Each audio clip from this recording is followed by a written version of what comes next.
But what I want to talk about specifically is labor, because I think everybody can understand that. Again, it's a $100 shoe. 25% of that cost is labor. That means $25 is labor.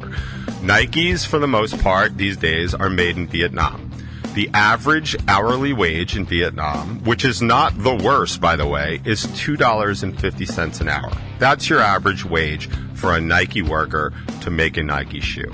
Now, if it's 25% labor to make a shoe, right, 25%, that's $25 in Vietnam.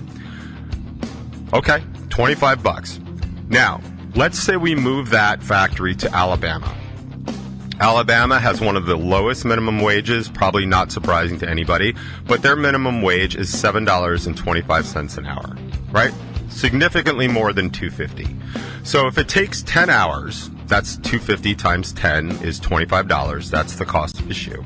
So if it takes 10 hours to make these shoes, in Alabama, that $25 now bumps up to $72.50, which makes the cost of a $100 shoe made in Vietnam $147.50 in America. Right? That's just math, and that's just the labor. So bringing that manufacturing from Vietnam into Alabama, while yes, we'll have more manufacturing here, we won't necessarily have better paying jobs because $7.25 is pretty low.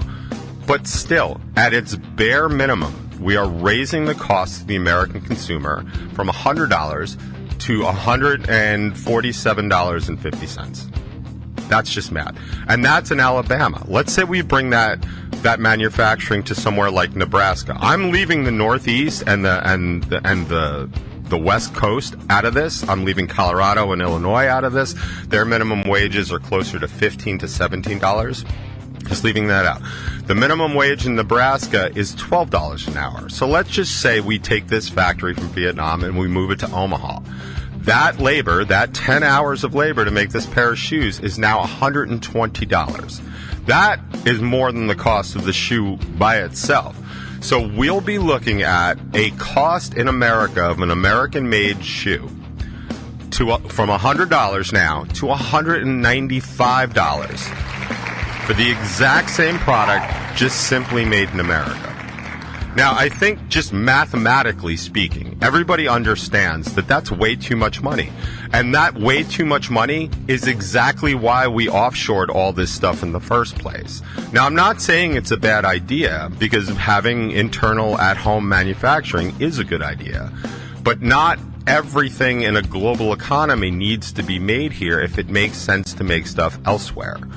And that's kind of the rub that I'm having with that. Not to mention, we simply do not make Nike sneakers here. So if we are going to do that, to get around those tariffs, we have to build some infrastructure. That's a cost. We have to invest in training and hiring and all that other stuff. That's a major overhead hit. And then we actually have to do this stuff here. We have to figure out the logistics of getting the materials, keeping the workforce, all that other stuff, just to be able to make them here. So cost-wise, it may not make the most sense to do that kind of stuff in America. Now, again, I am no isolationist. This is a global era economy, and I do understand that. But I also strongly believe that there are some things that we should absolutely make in America that I find to be essential to American security. And I think we all found that out in COVID, because we couldn't even get masks here because they're all made in China, which was ridiculous. And I had talked years ago about the last company in America that makes nails to hammer in, and they were going to move to Mexico because they just simply could not afford, they could not compete. That would have been a good time to throw a tariff on something like nails to keep an industry here that was struggling, but we didn't.